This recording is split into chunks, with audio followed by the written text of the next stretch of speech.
It's increasingly easy to write off the flurry of mini or classic consoles that we've gotten in recent years as novelties, cash grabs, and mere distractions from the real systems they represent. This is an especially common sentiment among the hardware enthusiasts. Even still, now that we have seen nearly every major system from the 90s make an appearance in the mini classic console scene, even the criminally underappreciated TurboGrafx, it's hard to ignore that these things can bring in quite a profit for the companies that are willing to make them. Even the widely scorned PS1 Classic, with all of its odd choices for games, its bizarre use of PAL ROMs, and its massive price drops, has seen a good amount of sales worldwide, all things considered.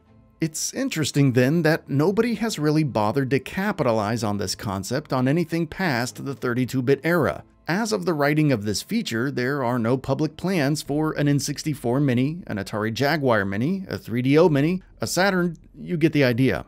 Does that mean there's a huge opening for somebody to jump in and lead the way in a new era of these mini classic consoles? I think that is an undeniable truth. What's more, I think Sony is more perfectly poised to storm that particular citadel than anybody else. And they should.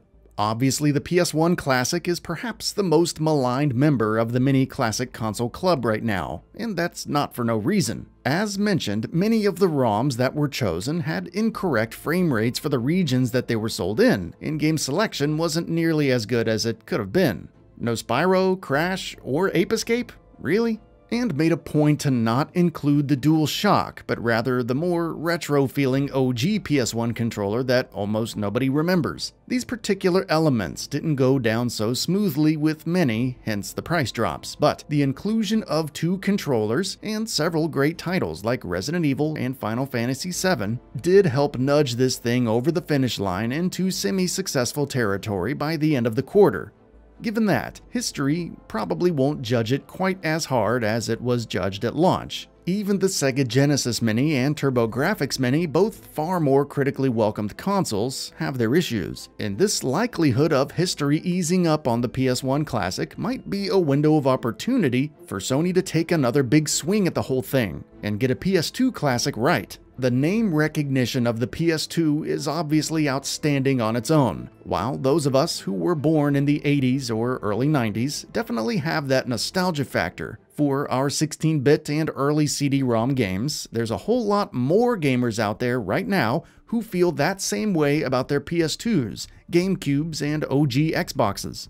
As far as the perspective of good business is concerned, a PS2 Classic would make a whole heck of a lot of sense. The PS1 sold around 102 million when it was all said and done, yet the PS2 is still widely regarded as the best-selling console of all time, with well over 150 million. That's 50 million or so more sales than the PS1 had, and with a more recently cultivated fanbase. Even if Sony totally phoned it in again, or even worse than they did with the PS1 Classic, the sheer amount of people out there who grew up with a PS2 would all but guarantee that the thing would sell well.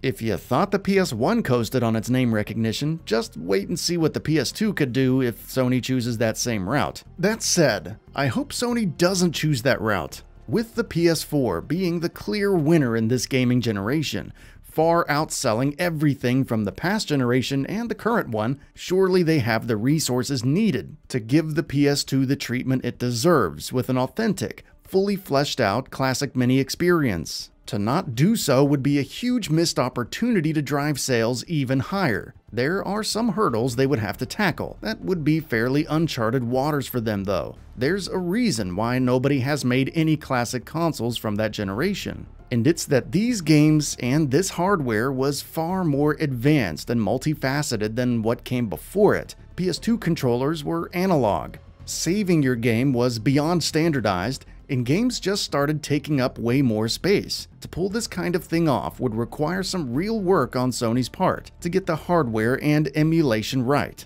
Whether or not they would be willing to do it is its own can of worms, but with all the data points that clearly show how much more successful the PS1 Classic could have been, surely they know what they need to do. One thing that would require substantially less work for a PS2 Classic than their previous outing and one of the major reasons why I think they should ultimately do it is the relative ease of getting great games on it that define the system. While Crash and Spyro are no longer owned by Sony, and that was likely most of the reason they weren't on the PS1 Classic, they don't really have that problem with the PS2. Sony still owns Ratchet & Clank, Sly Cooper, Twisted Metal Black, God of War, and plenty of other heavy hitters that would easily round out the library quite well on their own. While going the extra mile to get a Burnout game, a GTA game, and a Metal Gear Solid game would definitely be a nice layer of icing on the cake, Sony would still get much further with the IP they already have access to, and without much third-party support, than the PS1 Classic did. With a PS2 Classic,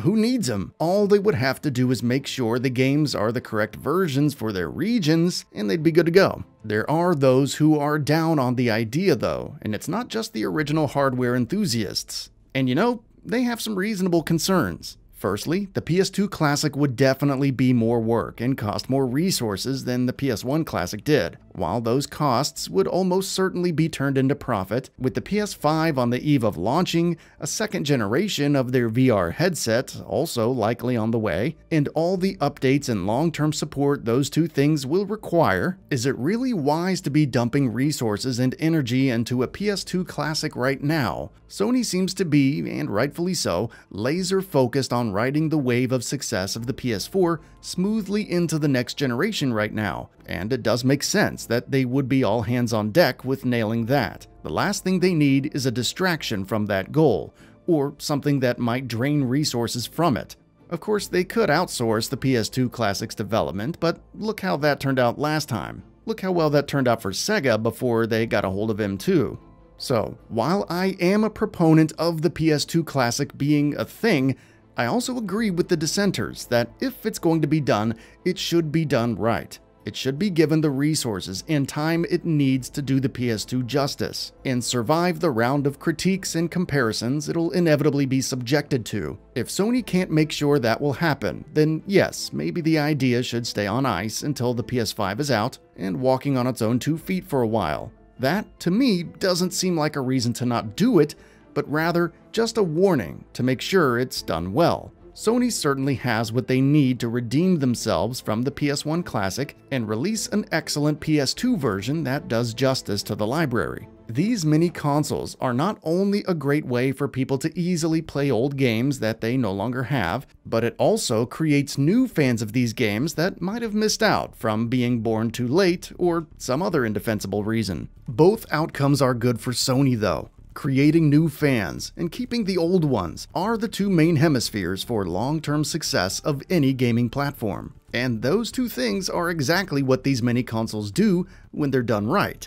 As such, the question marks that surround a PS2 Classic should no longer be around if, but rather how and when. And if I know Sony like I think I do, those questions will be answered in due time.